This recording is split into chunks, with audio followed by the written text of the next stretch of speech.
So what I've done here is, now that the front door frame is done, I have marked in 4 inches from each end, and that is where I'm going to be putting my hinges. And these are Brusso hinges, which I really like. They are all brass, made in the USA. What's not to love? So basically I have a mark right here, and that is where I will be positioning the hinge. So I take my marking knife and I put it in the line that I already marked, that's 4 inches from the end, and then I snug up the hinge to that, and then I come over to the other side and mark it right on the corner, so that's my width. And then I take the hinge, and if you fold the hinge out like this, so closed all the way open, you can use that basically as a square reference. That way you can get the depth and all of that stuff with it. So that's what I'll do here, and I'll lightly mark the width of the hinge, and that's so that I'll know where to stop with the marking knife this way. And then I take my square and I get those lines that I had, or the marks that I had made earlier for the width, and I just mark those across from that depth line that I just made.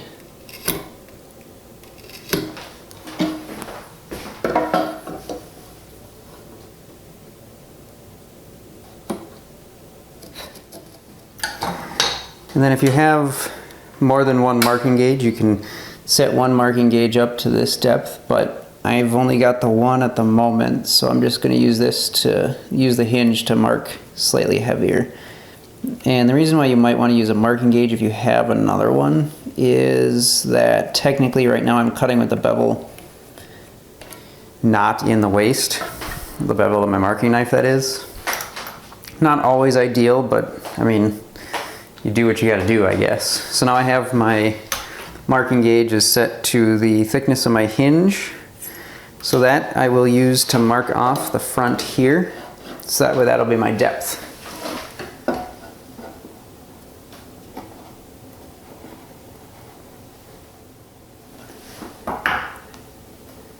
Then I always like to take my marking knife and just mark this little down to the depth that I just made there.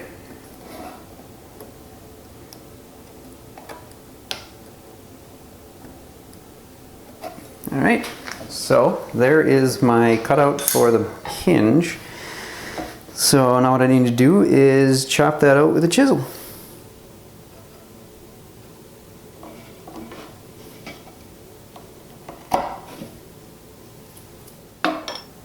And now I will just come in with a chisel and mortise out for this hinge. It's important not to go too deep, so always check. I check a lot just to make sure that I don't go deeper than my depth line, because I do have a router plane that I'll be using once I get this more established.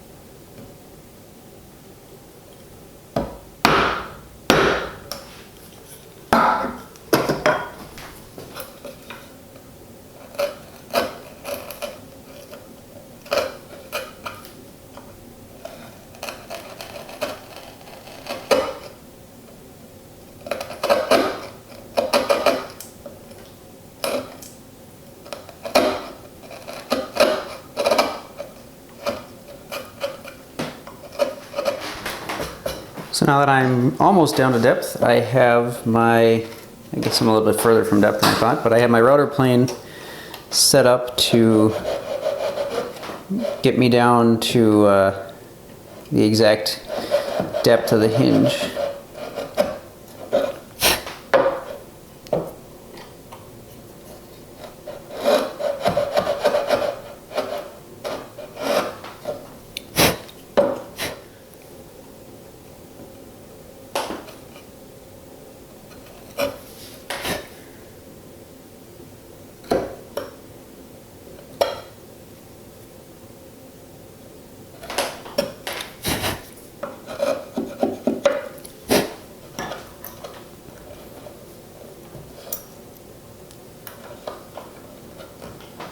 All right, there we go. Now I just need to mark these out for the screws.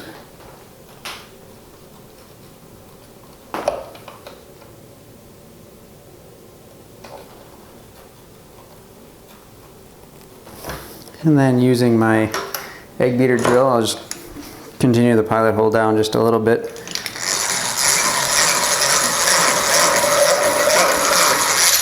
Since these are brass screws, I don't want to break any of them.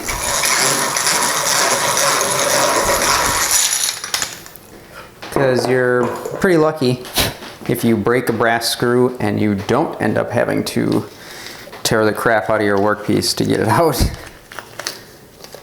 And then I have a little bit of wax to go on the threads. Try and maximize my chances of success.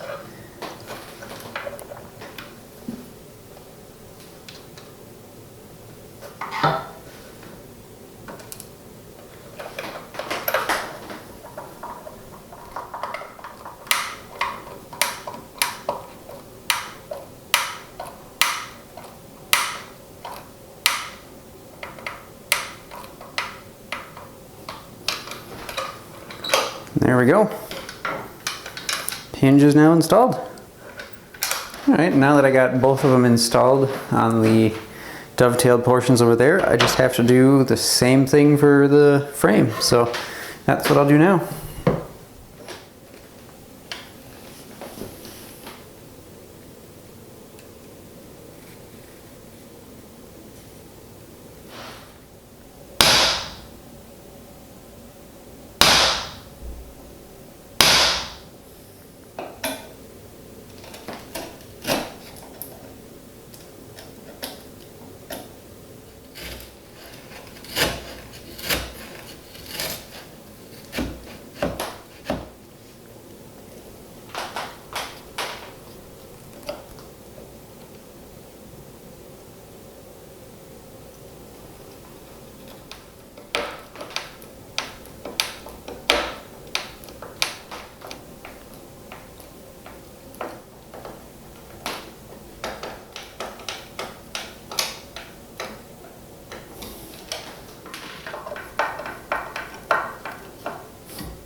So I've actually done some work that I didn't really get on video because it was mostly boring stuff. I got some holes drilled and some screws put in to hold this back panel in place, so now that can be held in place. I got a couple of cabinet catches, some ball cabinet catches that just kind of, you know, just lock into place that way to hold the door closed.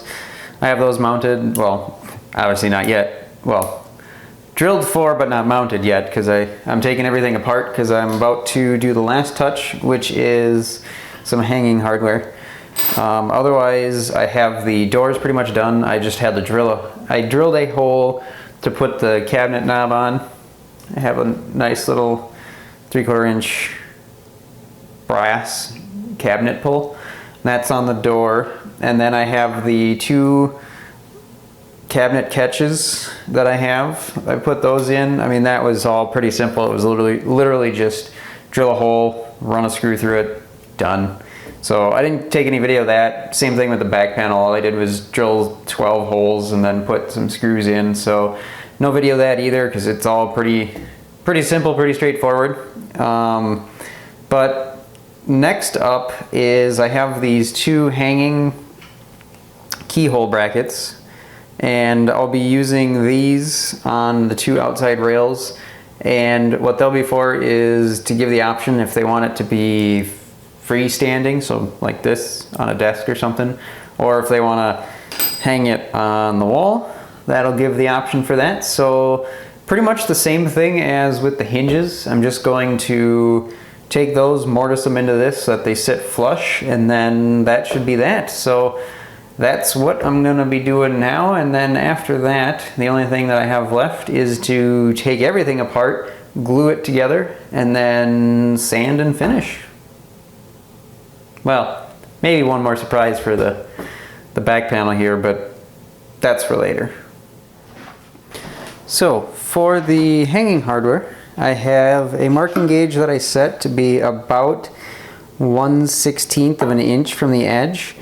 So I've already measured down 2 inches from the top. I mean, the length really doesn't matter, like what distance it is from here to here. I just wanted to make sure that I stayed far enough away from the dovetails that I wouldn't have to run into any other issues. And then the other important thing that I checked for beforehand was that the bracket has 2 screws, here and here, and so I basically wanted to make sure that I'd miss this hole, since having a hole for a shelf, even though it's a little bit on the low side, having a hole for the shelf wouldn't do me a whole lot of good if there's a screw running right through it. So I made sure I straddled that so that I wouldn't hit it, and then I went ahead and marked down. It ended up being 2 inches, and then I'll take the marking gauge and then mark the depth this way. And then I will take the marking knife and mark the 2 ends once I get that far. So I'm going to go ahead and mark it with the knife.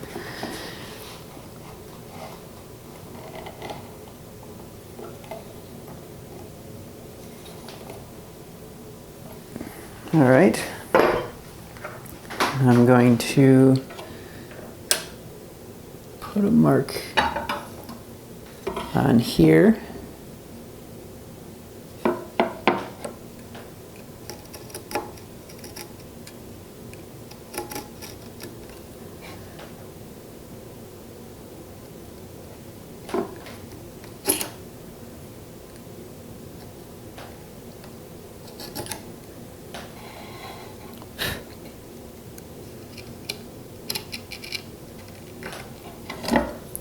And I'll take my plate here,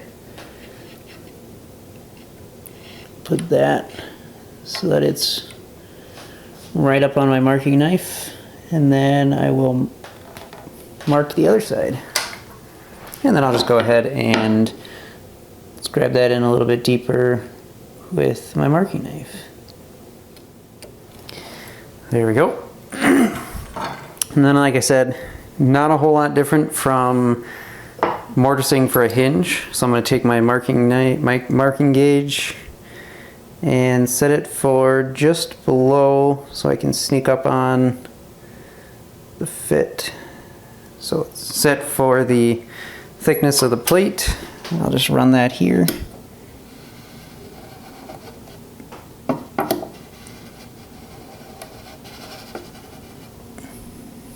All right. Fill those in with pencil.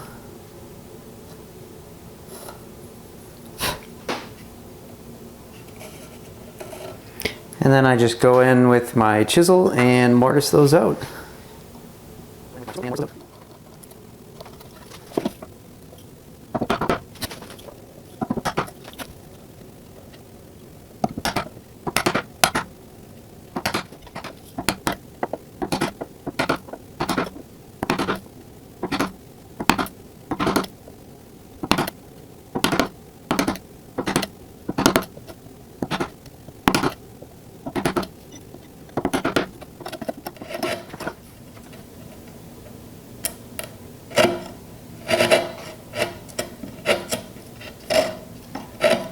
Now the one main difference between this and a hinge is that this is only about 1/16 of an inch thick on the backside, so take extra caution to make sure you don't split that out, because that would be annoying.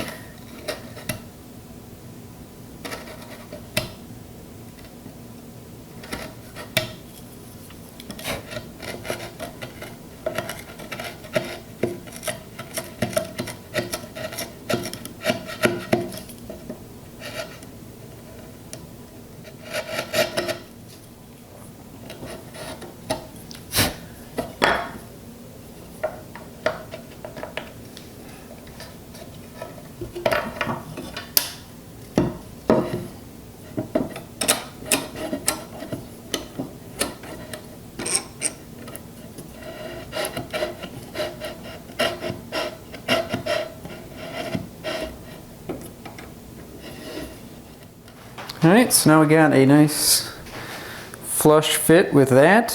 So what I'm going to do is trace out where this little keyhole slot is. That way I can accurately figure out where I need to be. And then while I'm in, I'm just going to take my marking awl. This was a gift from a fellow lumberjack. We had a marking gauge, marking knife, marking implement lumberjack swap. That's where this one came from. And so now I have my holes marked. I have where the keyhole is. And so what I'm going to do next is work on marking out for chopping another mortise that's going to go to the same depth as this for where the keyhole is. That way I can get a screw in there. So that is next. Now this tap is not very hard at all. All I'm doing with that is just establishing a line to work to for these. You really don't want to chop that way because that is going with the grain and that could cause you some problems. Alright, so now I'm just going to chop out the mortise for this and should be good to go.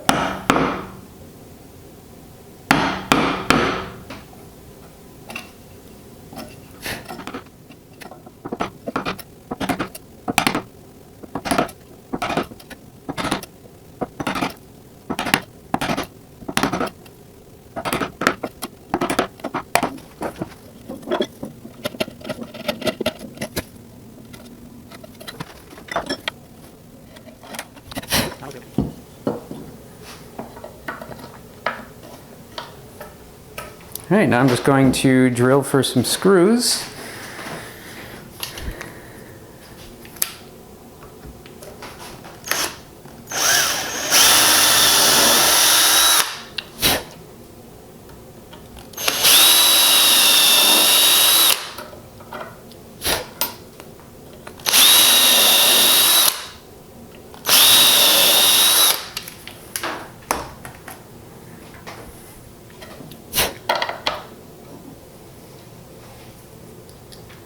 I've already got some wax on the screws, always a good idea, especially with brass.